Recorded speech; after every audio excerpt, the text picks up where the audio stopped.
పూరి నగరం మేల్కొంటుంది. తెలుపు పళ్లపంటలా మెరిసే తూర్పు సముద్రపు అలలు.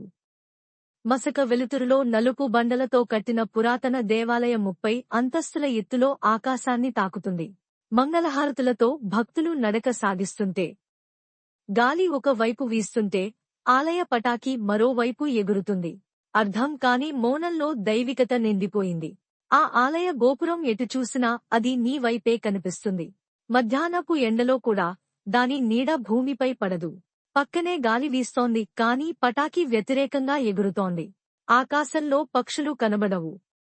అందరూ మూగబోయి ఆ అద్భుతాన్ని చూస్తారు. ప్రతిరోజు ఉదయం రఘుపతి అనే ఆలయ అర్చకుడు ఎటువంటి సాయం లేకుండా ఆలయ శిఖరంపైకి ఎక్కుతాడు. అతని చేతులు దైవాన్ని తాకినట్టు కంపించగా, కపోలాలపై స్వేద బిందువులు మెరిసే సూర్యకాంతిలో మెరుస్తాయి.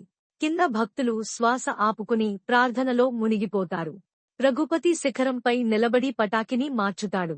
అతని కళ్లలో భయం లేదు, భక్తితో నిండిన కరుణ మాత్రమే ఉంది. కొత్త పటాకి ఎగురుతుంది.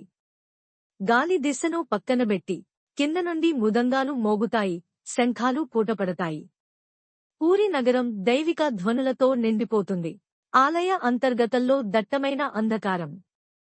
సుమధురగంధాలు, కర్పూర ధూపాల మసక వెలుతురులో 3 కలకలం రేపే మూర్తులు దర్శనమిస్తారు. కృష్ణుని వంటి జగన్నాథుడు, బలరాముని వంటి బాలభద్రుడు, మరియు సహజానుభూతితో నిలిచిన సుభద్ర. ఆ దేవతల కళ్లలో ఆలోచనలేని శూన్య మౌనం కాదు, జీవితమే కనిపిస్తుంది. వారికి చేతులు, కాళ్లు లేవు. కాని భావాలు ఉన్న ముఖాలు, పెద్ద పెద్ద కనులలో మాయ ఉంది. జగన్నాథుడు చిరునవ్వుతో చూస్తాడు.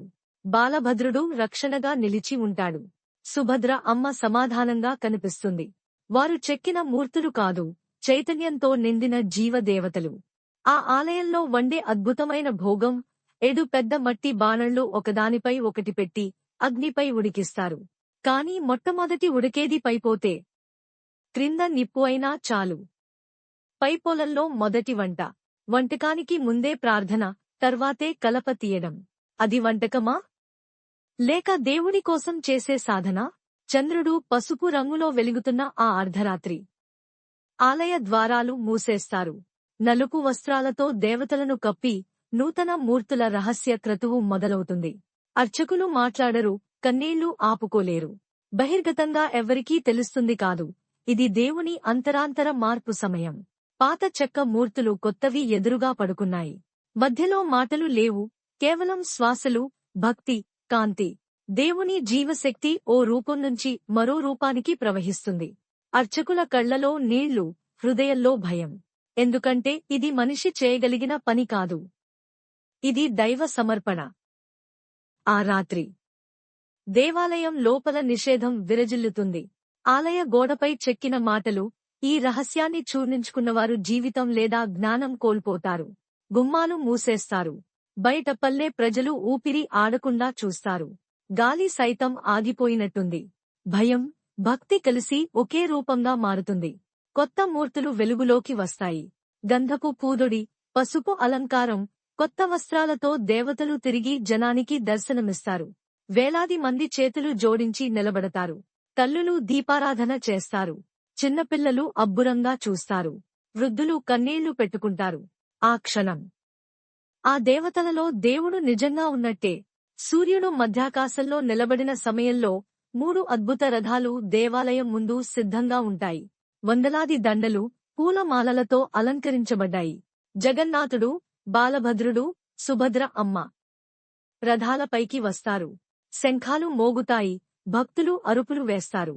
దేవుడే స్వయంగా ప్రజలలోకి వస్తున్నాడు. వేలాది మంది భక్తులు, చిన్న పిల్లలు, వృద్ధులు, యువకులు రథానికి తాడులు పట్టుకుని ఆ దేవుని రథాన్ని లాగుతారు. వారిని చూడటానికి కనులు తీపి చూస్తాయి. చెమటలు కారుతున్న ముఖాల్లో ఆనందం మెరుస్తుంది. ధూళి తుఫానుల మధ్య భక్తి పరవశం ప్రవహిస్తుంది. ఇది ప్రయాణం కాదు, ఇది దేవుని రాక. ఆలయ అంతరాలంలో దీపాల వెలుగు మిగిలిపోతుంది. దేవుడిలేని గర్భగుడి ఖాళీగా కనిపిస్తే ఒక్క అర్చకుడు మోకాళ్లపై కూర్చుని కళ్లలో కన్నీళ్లు పెట్టుకున్నాడు. బయట రథం సముద్ర తీరంలో వెళ్తోంది. అలలు గాలి వెనుక నడుస్తూ మృదంగాల మాధుర్యంలో దేవుడి సాగర యాత్ర కొనసాగుతోంది. ఆ ఆలయ గోపురంపై ఉన్న చక్రం దాని రహస్యం ఎవరికీ అర్థం కాదు. ఉత్తరం నుండి చూసినా అదే, దక్షిణం నుండి చూసినా అదే. దాని ముఖం ఎప్పటికీ మన వైపే. ఆకాశం నిర్మలంగా ఉంది. పక్షి ఒక్కటి కూడా ఆ గోపురాన్ని మించదు. అది కేవలం కట్టడం కాదు. అది దేవుని దర్శనం. పూరీ నగరపు ఆకాశం పక్షులతో రభసగా కనిపిస్తుంది.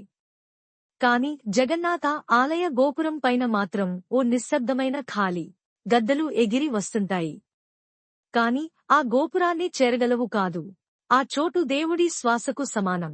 ప్రకృతికి కూడా అక్కడ ప్రవేశం లేదు. అది దైవరహస్యం కంటే ముందుంది. సూర్యుడు మధ్యలో నిలిచి ఉన్నాడు. కాని ఆ గోపురానికి మాత్రం నీడ లేదు. వెదురు చెట్లు నీడని పడేస్తున్నాయి. భక్తులు నీడలో నిలబడుతున్నారు. కాని ఆలయం మాత్రం నీడ లేకుండా వెలుగుతో మెలమెల మెరిసిపోతుంది. అది భూమిపై నిలబడిన ఆలయం కాదు, ఆది శక్తి నిలయమంతే. చిన్నారి పద్మ ఆ విధంగా దీపం వెలిగిస్తుంది.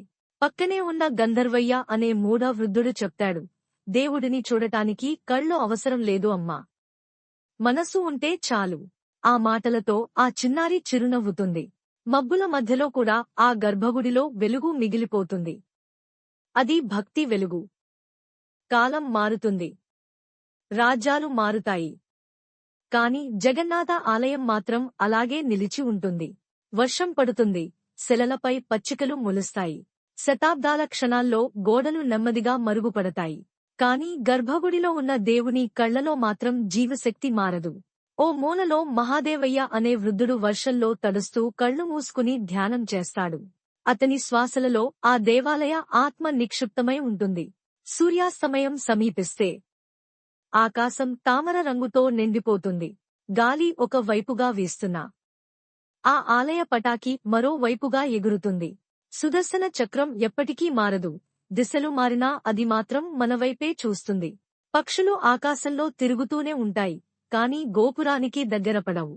వేలాది మంది భక్తులు మోకాళ్లపై కూర్చుని ప్రాణాన్ని దేవుడికి అర్పిస్తారు. ఇది కేవలం ఆలయం కాదు. ఇది పరమార్థానికి ద్వారం. విజ్ఞానం అక్కడే ఆగిపోతుంది. ఆ తర్వాత భక్తి మొదలవుతుంది. అదే జగన్నాథుని జీవంతో నిండిన రహస్యం.